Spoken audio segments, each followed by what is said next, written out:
What it is, y'all, it's your old boy Pillkin. We got to talk about Wistoria chapter 43, and this is an interesting one because it's almost like a completely different genre, like totally out of nowhere. It's really, I won't say it's left field though.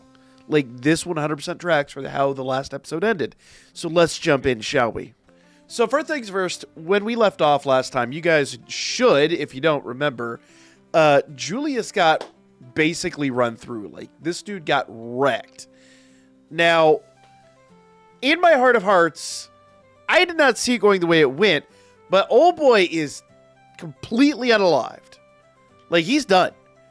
Dude is out of the story, okay? The only person we've actually seen so far actually completely written out of the story is Rosti, and it's never 100% confirmed, but you pretty much know that Rosti is, or was at the time, an avatar. Well, even Rosti wasn't completely worked out because we saw Rosti in like one panel after the quote-unquote deceasing? Whatever, the death of Rosti. After Rosti's death, we did see him in one other panel, but it's pretty much confirmed that that was Elfie, right? Like, that was basically her avatar watching over Will. And, spoilers if you didn't figure that out. And the reality here is that this is the first time we've seen somebody actually, like, from the main cast, super important character, like, pivotal character, actually croak. This is huge. And Will's having a real hard time dealing with this. And, of course, everyone was giving him flack. They're like, dude, unless you're part of the Ice Faction, you need to back up right now because this is Ice Faction business. And Will's like, no, this is my business. Chill. And everyone starts, speculating. Could this be the work of Goetia? Could this be what we've kind of been speculating all along? And what's really interesting, notice that in this panel here, that Will is looking up here at this like lamppost. And what's happening here will make more sense in just a few minutes.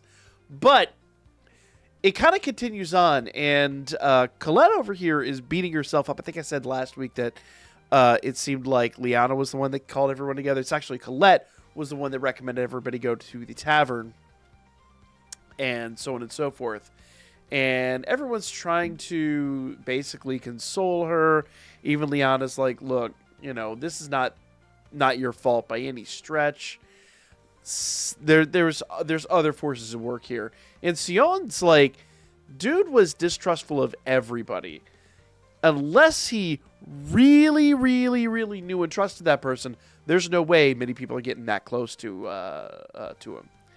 And Will's like, he learned something.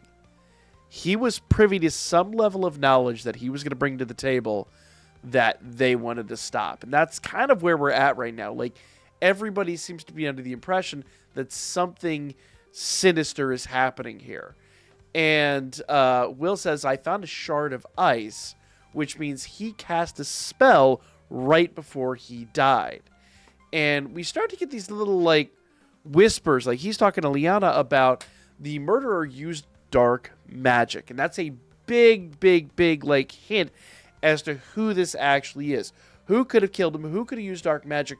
Who do they know? And they're alluding to a number of different things here because we know several different dark magic users, and a lot of them are shady as F. Like, it's a thing.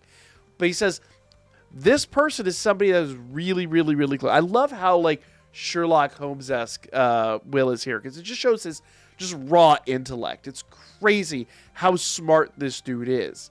And he's like, this was somebody who he was well acquainted with. This was not a stranger. This was not some rando. This was somebody he knew, and he knew well. And he's like, and I think I know who it is.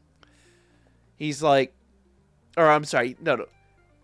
Liana says, do you think you know who it is? And he's like, I'd be lying if I said I had that I didn't have a clue.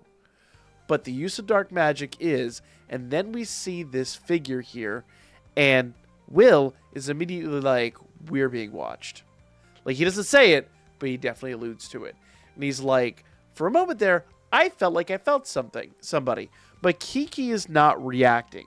And Kiki is highly in tune with everyone and everything going on around. And then we see this figure right here. Whoever this is seems to be kind of pulling the cards. And this is pulling the strings. Pulling the cards would be SD when we play Phasmo on Fridays. Check out Phasmophobia Fridays over on Twitch. But shouts out to SD if he actually watches this. So this dude looks like he's from that same tribe that Headless and the other dude are from. So there's something's going on here. Like this looks like Goetia. This looks like it is all intertwined, right? And as things just progress here, they're like, was it someone from the Ice faction? Like everybody's trying to figure out who this was. And Will's being very cryptic about it.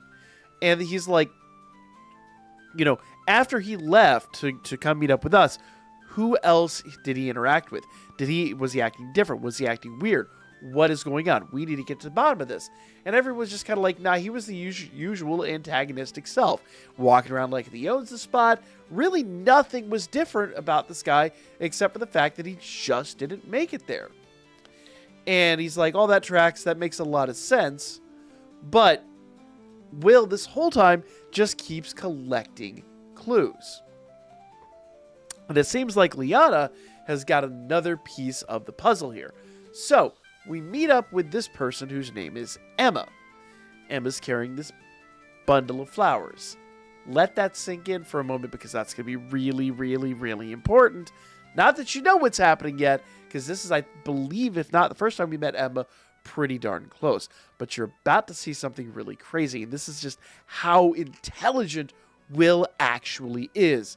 It is wild. By the way, guys, if you guys are enjoying these manga reviews, let me know down in the comments.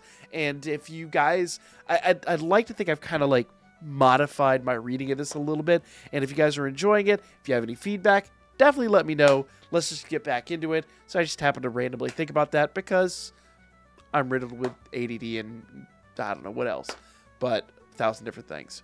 So, as we're going on here, it says, I'm just on an errand for the faction. And they're like, what are those flowers? They're Belladors. I picked them in the dungeon. They're quite rare, but I managed to find them. And Will's like, well, that's really easy because I could have sworn you were allergic to flowers. Specifically those flowers. And she's like, oh, no, it's okay. It's not a big deal. And he's like, no, it actually is a big deal. And here's the thing. We know you're lying.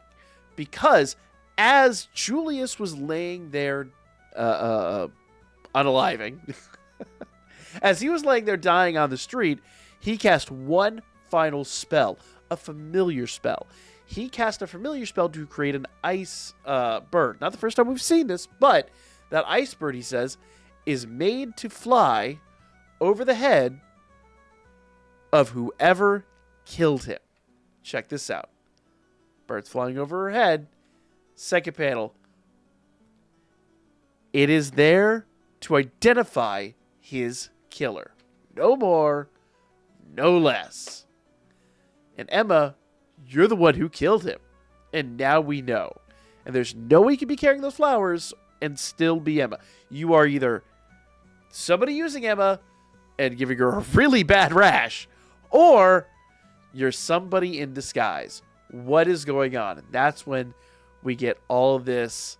The whole demeanor changes. The panel changes. The text changes. Everything starts breaking down. And Emma, or who's pretending to be Emma, unleashes essentially this dark Kamehameha. And everyone kind of dodges, and Emma's blown back. Now, here's the deal. You're going to have to remember a couple chapters back in order for this to make a lot of sense. It says this Emma is either an imposter or she's being controlled by a puppet spell. And as things start to unravel, you see the sinister face, and this should look really familiar because I believe it was 2 chapters ago we were introduced to the next big bad who looks like a completely crazy, unhinged maniac that Goetia let loose on basically all of our mages. And this is where the chapter culminates. This is it. We now know that this person is now facing off against Will. Thought it was going to take a little bit longer, but it is insane that we actually had her killing off a pivotal character like Julius, a character that Will has fought, that Will has befriended, that that they've entrusted each other, they've worked together, they've worked against each other. They finally came to like this crazy big collaboration when they were both brought into the tower and cast down and brought back up, and even Julius was brought into the ice faction, and everything looked like it was going well, and it comes crashing down at the hands of this maniac. It is insane. Completely bonkers. And damn it, I am here for it. Oh, I can't wait for the next episode, guys. So, if you guys are enjoying this, make sure you like, share, comment, all that good stuff. And I will be back with more. The next episode will go up Christmas Day. I know a lot of you people probably won't be able to watch it then. Whatever, some people will. But we're going to keep it rolling. And I believe that actually will just about get us caught up, I think, with what is current. So stay tuned, guys. Once we catch up, unfortunately, we will have to wait for new episodes to be released. They are monthly, but this is bonkers. Just a fair warning. Seems like we might be slowing down, but we're not giving up. There's a lot more to come, guys. A lot more to come.